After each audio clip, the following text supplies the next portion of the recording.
Well, moving to a new country can be complicated and confusing. It can be even more challenging for people arriving as refugees without much money or access to resources. More and more newcomers are ending up in Winnipeg homeless shelters, and they often have different needs than shelter staff are used to. The Manitoba Association of Newcomer Supporting Organizations, or MANSO, is stepping in to help. And joining us now in studio is Codi Guenther. She's Executive Director of New Journey Housing, and that's one of the groups involved with MANSO. Good morning, Codi. Good morning, Emily. Thanks for having me. Thanks for joining us in person. So let's start with the numbers. Like, how big of an increase are Winnipeg shelters seeing in terms of newcomers coming to the city and needing a place to stay? Yeah, so looking at the number of refugee claimants, in the month of September, there were 65 claims made. In the month of October, we jumped to 135. Whoa. So it's a huge jump, and we're on track in the year 2023 to almost double what 2022 saw. So a big increase. And is that like higher than we've been seeing in a while? Yes, that is. October is the highly monthly number since 2017.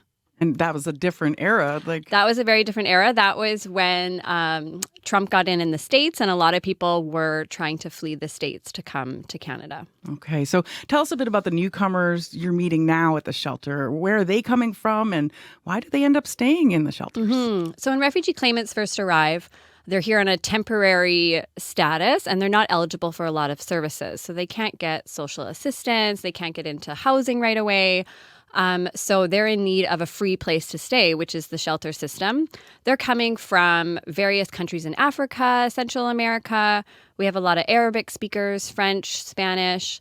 And then they have to stay at the shelter for at least a couple of months while all the paperwork and stuff gets figured out. Mm-hmm. And sometimes Winnipeg's not even their first stop in Canada. Yeah, that's correct. Some of them have arrived in Toronto, for example, but then the emergency shelter system there is even worse than here in Winnipeg. So people are on the streets there, and they found that, or they've heard that maybe Winnipeg is a little bit easier. So then they're making their way to Winnipeg. And how's the situation different for these newcomers as opposed to maybe people who've been coming from Ukraine? Yeah, a big difference there is Ukrainians that arrive, they're being they get to stay in hotels for at least 30 days. And they also get their work permits right away. So they're able to start working really quickly. Refugee claimants, it can take months to get their work permits. So they're really stuck for that first 2 to 3 months with no income, not a lot to do. So that's the big difference between Ukrainian arrivals and these refugee claimants. Mm-hmm. So how are New Journey and other groups that are part of MANSO stepping in to help? Yeah, so the other tricky thing is that a lot of agencies can't support refugee claimants because of their temporary status. So we've pieced together different agencies that have creative funding in order to do this. So we go on site to Salvation Army 3 mornings a week. New Journey Housing, Canadian Muslim Women's Institute, Healthy Muslim Families, and Welcome Place. We're there on site. We're meeting with the folks that are staying there, giving them information, referrals, answering questions in real time. So we've been doing this for, I think, 3 weeks now, and it's been going really well. Okay, so what are some of the biggest questions and greatest needs that you're hearing, through this refugee information hub that you've set up at the Center of Hope? So a big one is winter is coming, and they have questions about where can I get winter clothes? How should I dress to stay warm? Those types of things. So we've had workshops on winter safety. Health access questions is really important because refugee claimants aren't eligible for Manitoba Health and other healthcare services. So trying to figure out what we can do there. Employment, their refugee claim process, all those types of questions. And then how big a problem is a language barrier in this case? Yeah, very big. But we are very lucky that at least our team at New Journey and the other settlement organizations have staff that speak multiple languages. So we have folks on site that can translate into Arabic and French. But obviously that's a barrier when they're trying to access, mainstream services. So we're doing our best to try to support them. Mm-hmm. And so how does your organization, New Journey Housing, help out at the Info Hub? Yeah, so we're the housing piece. So as soon as they're eligible for social assistance, EIA, or they find a job, then we can help them find housing because you can't get into any apartment, even subsidized housing, without an income. So our job is to meet with them, talk about budget, search for housing, talk to landlords, try to set up viewings, and then support them as they, start renting their first place in Canada. Mm-hmm. And speaking of support that they might need, as refugees fleeing their countries, they're probably still processing some pretty difficult experiences, while they're also trying to adapt to life in Canada. What other kinds of support is being offered? Yeah, so there's definitely support needed on the mental health piece. Canadian Muslim Women's Institute has some workshops on coping with change, which are really well attended by these refugee claimants. We're reaching out to find other mental health supports, folks dealing with trauma, post-traumatic stress, reaching out to Aurora Family Therapy to try to get some help that way, because that's a big concern.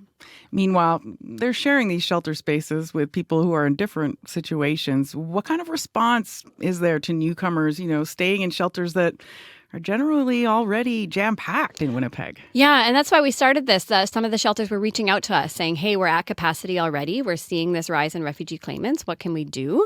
So when there's a scarcity of resources, sometimes things get tense. And we want there to be space for everybody that needs it. So that's why we're trying to advocate to get more beds, more spaces, maybe even a new shelter space for refugee claimants. But it's a matter of educating folks and being like, we're welcoming them here. This is the newest community in Winnipeg. And we want to make sure that people understand each other and work hard to kind of get to know where everyone's at. And how are your groups supporting the staff that work in the shelter? Yeah, so we had... our friends at Healthy Muslim Families created a training that we're going to be giving to shelter staff to teach them, what is a refugee claimant? Where are they coming from? What processes do they have to go through? And different things that might be unique to their situation so that we can properly train the shelter staff who might have never worked with refugee claimants before. And are you going to be keeping this up all winter? That's the plan. Okay, Yeah. Great. And so I'm sure there's a lot of people listening out there who would like to help support newcomers who are staying in shelters. What can they do? Yeah, so right now we're in need of some donations. Canadian Muslim Women's Institute, they are the ones accepting donations. We're talking stuff for new households. So kitchen supplies, bedding, blankets, pillows, winter clothing is really big. So CMWI, that's the agency's name. They're located at 61 Juno Street. They will accept donations. Their phone number is 204-943-8539. And that's CMWI if you want to Google them as well. Thanks so much for coming in, Codi. Thank you, Emily. Codi Guenther is Executive Director at New Journey Housing. And that's one of the groups supporting the new Refugee Information Hub at Salvation Army's Center of Hope in Winnipeg.